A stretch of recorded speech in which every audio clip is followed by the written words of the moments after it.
Something to prove. He's looking for a knockout tonight. I mean, when you score a unanimous decision win against your countrymen like Jonas Sultan with scores of 119, 109, and 117, 111, he set the standard pretty high. And tonight, he's defending his world title at 25% of his over 100 punches thrown, 16% clip for Santiago, but that finish of round 2 was excellent for the fighter out of Tijuana, Mexico. But once again, once Ancajas gets comfortable with that jab, it sets up the rest of his offense. It's easy controlling range from the outside, but Santiago, you know, he got to throw some feints, throw some jabs, and see, once he gets close, he wants to stay inside and learn some combinations.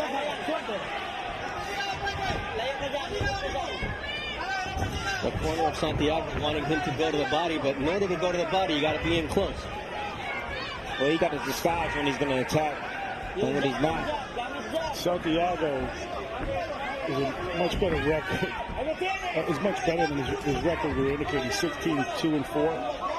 3 draws, pretty much terrible decisions on the road against Puerto Rican fighters.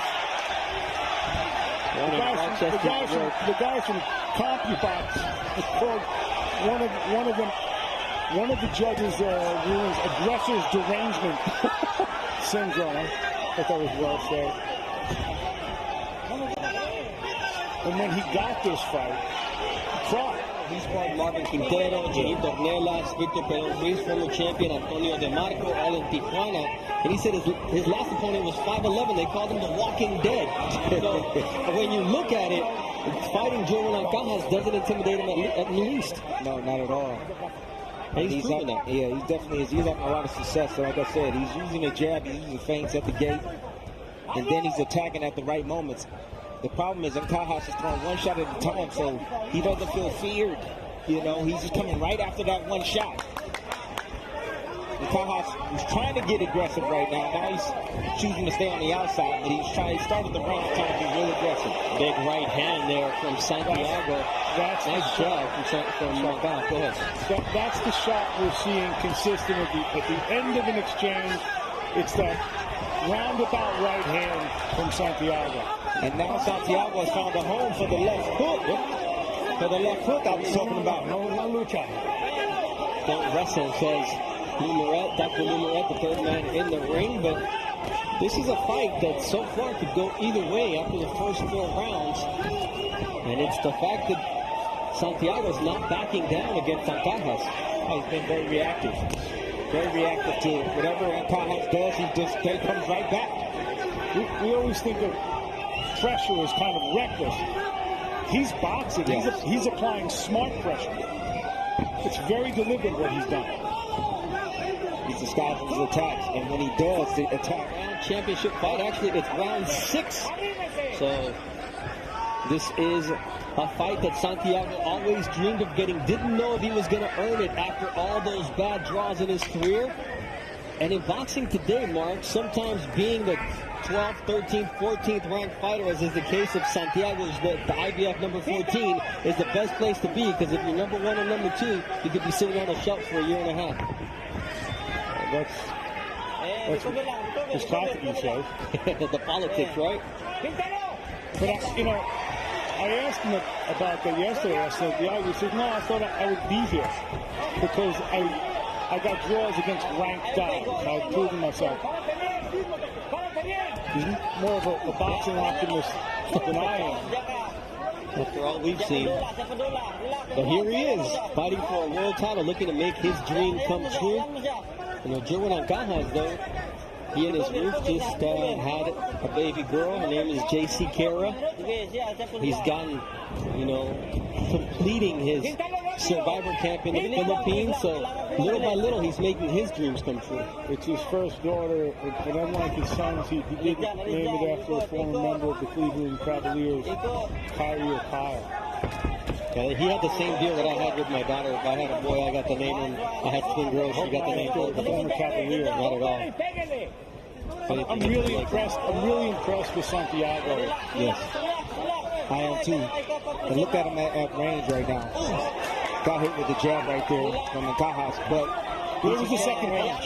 Yeah, but there's no second punch behind that. But what he's doing is he's taking a half step back. So anytime Ancajas step forward, he take a half step or full step back, gets out of range. Then he attacks. Then he gets out of range. Then he attacks. He chooses the right time to attack Ancajas. And he caught Ancajas just about, say, 30 seconds ago with a Not allow that to land perfectly. well, you got to move his head out the line. He attacks straight in. You're going to get caught with that shot every time. And you got to drop feints. You got to drop feints, use your jab, come behind your jab, and get your head off the line. I mean, Ancajas still trying to land that one monster shot. And He's not a one monster shot guy, though. but that's the danger. I mean, you forget to put in all the work that you need to do. And right now, I've got him down on my unofficial scorecard. And Santiago's just putting in work, putting points in the bank so far. Well, right now, it looks like Ancajas is putting in work with the jab, changing levels to the head and the body. It looks like Santiago is trying to find his way in.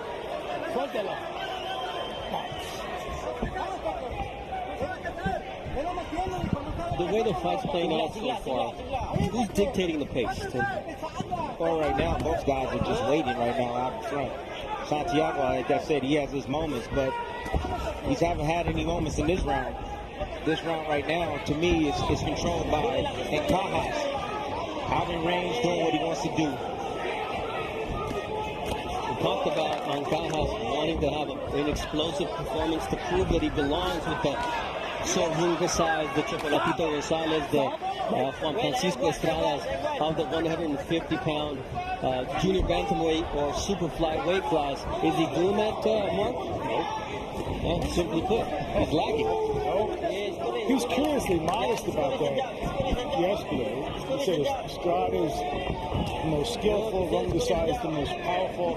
I think I could be up there with him. I don't know if he was culturally different. We're used to people talking bigger.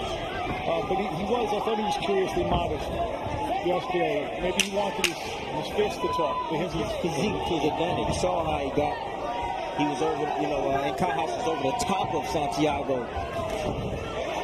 How does he change that? How does Ancajas counteract that? Ancajas got to use his jab. He got to pick up the locations. He's standing right directly in front right now. You see how he's just moving back? He needs to move to the side, to the sides, to the sides. Pick up his feet. Don't stand directly in front of him. And then take a half a step back. Every time a short man takes a step forward, hey, take a half a step back. He's right in his wheelhouse. Ancajas is allowing Santiago to determine the range. Nice right hand there from Ancajas. Is it enough to win this 8th round? It's a scheduled 12-rounder for the IBF 115-pound championship. There's a champion. His name is Andre Ward. He's sitting with Kevin Connors. So he's supposed to be. Again, this is a guy who knocked a lot of people out, took a lot of people out with body shots. I mean, look what he did with Jamie Thomas in Ireland. He just hasn't been that fighter the last 2 times out. And maybe this is because of the dimensions. He's fighting a shorter fighter. I don't know, but, with super flyweight, you got to be pretty good with shorter fighters. Yeah. You're going to have a Chocolatito Gonzalez, a Sorrunga side, Carlos Cuadras in there, the Arroyo brothers from Puerto Rico. But I don't see Ancajas moving his head. When he steps straight back, he takes 2 steps back. Head still in the line of fire. And there he gets caught once again with the right hand. There's just something about Ancajas that's making him seem very one-dimensional. And I keep harping back to the fact that Santiago's corner talked about neutralizing the jab, and it seems like they've been quite efficient in doing it. They are neutralizing the jab. And Santiago's out a really good end of this round right now. He's been able to do exactly that. Well, so far, he's won fights round by round before. His draws. You look at the CompuBox numbers in his draws, a couple of them were overwhelming in Santiago's favor. It really hasn't done him well. The problem is that he doesn't have knockout power. He doesn't have that kind of equalizer. And we spent a good part of the evening criticizing Ancajas for what he hasn't been able to do. Santiago has not been able to hurt him out. Yeah, Santiago, a natural 105-pound fighter when he started his career. He is now a 5-year pro. He's fighting at 115 pounds, getting a world title opportunity. So he knows who he is, and he's trying to stay within the bounds of what he can do in the ring against a former world champion who's now in his 6th world title defense. Santiago right now is looking to set up that overhand right because Ancajas hasn't figured it out yet. There he lands a nice looping left. So he's setting up something and he clips him with something different. So he's got Ancajas befuddled here in round number 10. Ancajas landed that right hand right there. He went to his right and threw that left hand right down the path. But I would love to see his matchup. I've been with champions. We know who Ancajas is. We know how good he is, but we didn't come here to lose. I would not have taken this fight to Santiago if I thought we were going to lose. And he was right. I mean, he was prophetic so far in the first 10 rounds. I think Santiago is way more competitive than many people gave him a chance to be. Kevin Connors was telling us on the ride home from fighter interviews yesterday that Vegas had Santiago a plus 5,000 underdog. Are you a slick word calling Kevin a degenerate game? No, I'm saying that he's well informed. Oh, exceedingly well informed. That's what we need. He's the only guy who checked the line on Santiago. And now we should maybe put some money on it. My Kevin did one, man. Great right hand by Santiago. It was partially blocked by The Ancajas. same shot he's been hitting with. Yeah, he drops his head low.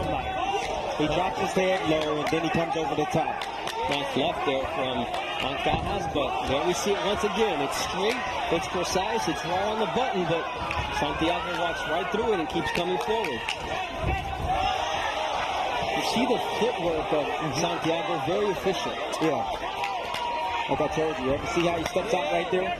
Takes a step back, gets out of range, and Ancajas falls short, and then he attacks. He chooses when he wants to attack Santiago. That's why he's having success. Oh, big looping shot from Santiago. It seemed to stun Ancajas. Might have been a headbutt. You see how he turned the action. He turned his aggression against Ancajas and put him on the ropes briefly. Take a look at that on the replay if we can. You see a little bit of inflammation over the right eye. Tim knows about headbutts. I've had my share. Oh, it was a push, according to Dr. Lou Moret. But you just see that Santiago's not at all afraid of Ancajas or his power. He's not intimidated. He's definitely in control right now in this fight. And he's very confident. It was a push, but it was a push by the guy who in this fight. Champions at Oracle Arena, where the Golden State Warriors have won the last 2 NBA championships. It was Jerwin Ancajas who came in with the belt, with the Golden State Warriors jersey. But will he leave a champion, Tim? That's a big question tonight. We're going to see what the judges have.